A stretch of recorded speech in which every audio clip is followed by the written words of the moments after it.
साल की सबसे बड़ी एकादशियों में आती है देवशयनी एकादशी और आने वाली है देवशयनी एकादशी। अगर आप सभी एकादशियों के व्रत नहीं कर पाते हैं, सभी के करते हैं तो बहुत ही अच्छी बात है, लेकिन नहीं कर पाते हैं तो आप देवशयनी एकादशी का व्रत अवश्य अवश्य कीजिएगा।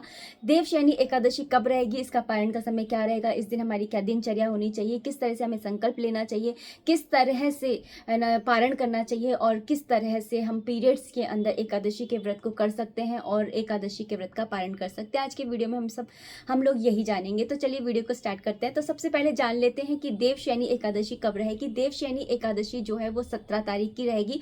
16 जुलाई को ही रात के 9:30 बजे के अराउंड स्टार्ट हो जाएगी, लेकिन उदय तिथि के अनुसार देवशयनी एकादशी 17 जुलाई को रहेगी और इसका पारण जो है वो 18 जुलाई को होगा और वो होगा सुबह के 5:30 बजे से लेकर के सुबह के 8:20 तक के बीच में आपको पारण कर लेना होता है। पारण का मतलब होता है व्रत को खोलना। तो अब जानते हैं कि देवशयनी एकादशी वाले दिन मतलब का व्रत जो है वो किस तरह से करना चाहिए। देवशयनी वाले एक जो जितनी भी एकादशियां होती हैं, हम सभी जानते हैं कि एकादशियां जो होती हैं उनका व्रत त्रिदिवसीय होता है।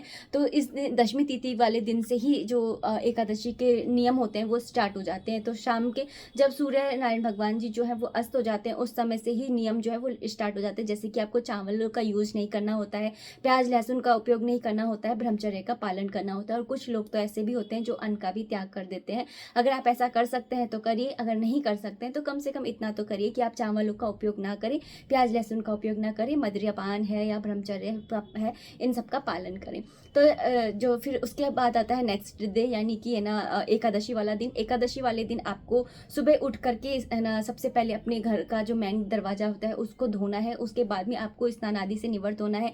ऐसा नहीं कि आप सोचे कि एकादशी का व्रत है तो चलिए थोड़ा देर से उठेंगे जिससे कि है ना व्रत आसानी से हो जाए, ऐसा नहीं। आपको सुबह जल्दी ही उठना होता है, ब्रह्मचर्य में ही उठना होता है और सुबह सुबह उठ करके अपने दरवाजे को जो है वो धोना होता है। धोने के बाद में आपको स्नान करना होता है। स्नान करने के बाद में आपको जो स्नान का जल है उसके अंदर आपको कुछ ना कुछ मिला करके स्नान करना चाहिए। जैसे कि आप गंगा जल मिला सकते हैं, आप आंवला मिला सकते हैं, या फिर आप है ना तिल मिला करके स्नान कर सकते हैं, गुलाब जल मिला करके स्नान कर सकते हैं, या त्रिनदियों का जल मिलाकर या सप्त नदियों का जल मिलाकर, जैसी आपकी श्रद्धा हो उस तरह से आप है ना अपना स्नान कर सकते हैं। और उसके बाद में आपको धारण करने होते हैं पीले रंग के वस्त्र। पीले रंग के वस्त्र धारण करने के बाद में आपको सूर्यनारायण भगवान जी की पूजा आपको अवश्य करनी चाहिए और भोलेनाथ जी की पूजा भी आपको अवश्य अवश्य करनी चाहिए। क्योंकि जब तक हम है ना भोलेनाथ की पूजा नहीं करते हैं तब तक है ना कहा जाता है ऐसा कि जब तक भोलेनाथ की पूजा नहीं करेंगे तब तक है ना भगवान श्री कृष्ण जो होते हैं वो संपूर्ण रूप से प्रसन्न नहीं होते हैं, खुश नहीं होते हैं। तो भोलेनाथ की पूजा आप अवश्य अवश्य करिए। उसके बाद में आप मंदिर में आइए। मंदिर में आने के बाद में आपको संकल्प लेना है। संकल्प लेते समय आपको इस तरह से अपने हाथों को रखना है और उसके अंदर आपको जो है तिल लेने हैं। तिल लेने है, अगर आपके पास में पुष्प है तो पुष्प लीजिए, जल लीजिए, साथ में एक सिक्का ले लीजिए। इस तरह से आपको सारी सामग्री लेकर के, और इनमें से अगर कोई चीज नहीं है तो उसको आप स्किप भी कर सकते हो। तो ये सारी चीजें लेकर के अपने हाथ के ऊपर हाथ को यूं रख करके भगवान विष्णु के सामने अपने हाथ को रख करके और आपको बोलना है श्री विष्णु श्री विष्णु श्री विष्णु। और उसके बाद में आपको बोलना है अपना नाम, अपना गोत्र, और उसके बाद में आपको बोलना है कि आपको ये व्रत किस तरह से करना है, मतलब कि आपको निर्जल रहना है या आप फलहार पर रहने वाले हैं, किस तरह से आप ये व्रत करने वाले हैं वो बोलना है। आप किस जगह से ये व्रत कर रहे हैं वो आपको बोलना है और इस तरह से आपको ये व्रत का संकल्प लेना है। और इस दिन आप है ना अखंड ज्योत अवश्य अवश्य जलाइए। अगर आप ना पूरे दिन नहीं जला सकते तो कम से कम शाम के समय से आप अखंड ज्योत जरूर जलाइए। अगर अखंड ज्योत जलाना जो होता है वो बहुत ही ज़्यादा शुभ माना जाता है। कहा जाता है इससे प्रभु जो होते हैं वो प्रसन्न होते हैं। उसके बाद में आपको है ना संकल्प लेने के बाद में जो पानी होता है, जो चीज़ें हैं ये सारी, वो आपको भगवान विष्णु के सामने धरती पर, भूमि पर आपको छोड़ देनी होती है। और उसके बाद में आपको पढ़नी होती है कथा। कथा आपको एकादशी के व्रत में पढ़ना बहुत ज़रूरी होता है। और उसके बाद में कथा पढ़ने के बाद में आपको भगवान विष्णु की आरती कर लेनी है। ओम जय जगदीश वाली आप आरती कर सकते हो। उसके बाद में आपका व्रत जो होता है वो स्टार्ट हो जाता है। और इस व्रत के अंदर ना जब आप है ना आरती करते हैं उससे पहले ही आपको ना लड्डू गोपाल जी को भोग लगाना होता है। हर एकादशी का एक अपना भोग होता है जो लड्डू गोपाल जी को लगाना चाहिए। जैसे किसी एकादशी पर आम का लग जाता है, किसी एकादशी पर जल का, मीठे जल का भोग लगाना शुभ माना जाता है, किसी पर ना दूध का फल ना फलों का इनका भोग लगाना ना शुभ माना जाता है। ऐसे ही इस एकादशी पर यानी कि देवशयनी एकादशी पर मुनक्का का भोग लगाना शुभ माना जाता है। उससे भगवान विष्णु जो होते हैं वो खुश होते हैं, प्रसन्न होते हैं। तो आप है ना मुनक्का का आप अवश्य भोग लगाइए। उसके बाद में आप आरती कर लीजिए। आरती करने के बाद से आपका व्रत स्टार्ट हो जाता है और आपको इस दिन पूरे दिन भर आपको भगवान विष्णु के नाम का जाप करना होता है।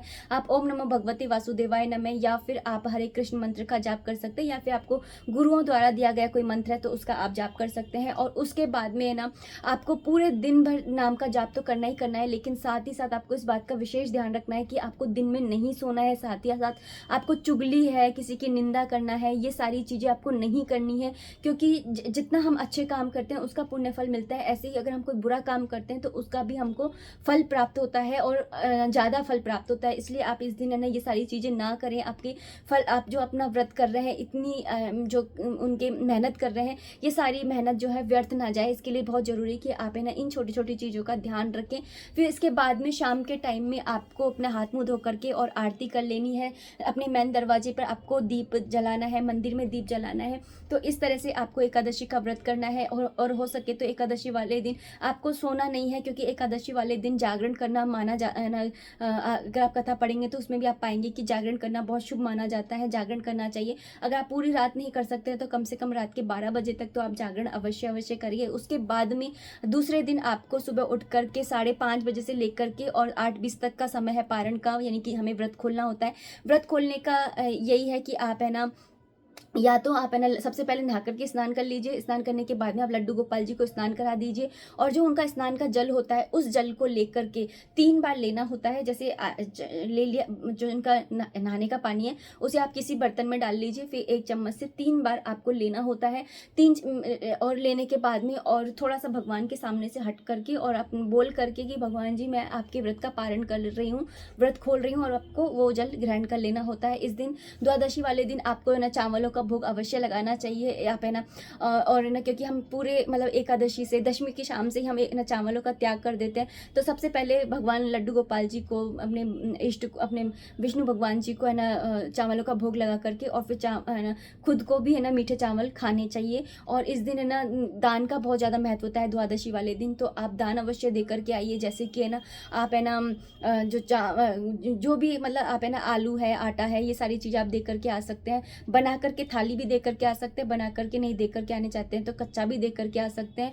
और या फिर आप है ना अगर ये भी नहीं कर सकते हैं तो पैसे रख लीजिए, और जब भी आपको मौका मिले तब आप है ना जो है किसी पंडित को या गरीब को आप है ना दान कर सकते हो। तो इस तरह से जो है व्रत का पारण किया जाता है। प्रश्न आता है कि पीरियड्स में जो एकादशी का पारण है वो किस तरह से करना चाहिए। तो एकादशी का पारण यही है कि जो लड्डू गोपाल जी के स्नान का जल है वो आप किसी और के थ्रू ले लीजिए। मतलब कि जैसे आपके घर में बच्चे हैं या पति हैं तो उनसे है ना आप ले लीजिए गंगा चरणामृत, और उसको आप पी करके और अपने व्रत का पारण कर सकते हैं। तो इस तरह से आपको एकादशी के व्रत जो है वो करना होता है। तो आई रियली होप कि आपको है ना समझ में आ गई होगी और आपके लिए ना वीडियो इन्फॉर्मेटिव भी रही होगी ना। लेकिन फिर भी अगर आपके मन में कोई भी प्रश्न रहता है, कोई भी क्वेरी रहती है, तो आप कमेंट बॉक्स के थ्रू मुझे कमेंट्स कर सकते हैं। मैं उसका रिप्लाई करने की पूरी कोशिश करूँगी। मिलते हैं नेक्स्ट वीडियो में, तब तक के लिए राधे राधे, हरे कृष्णा।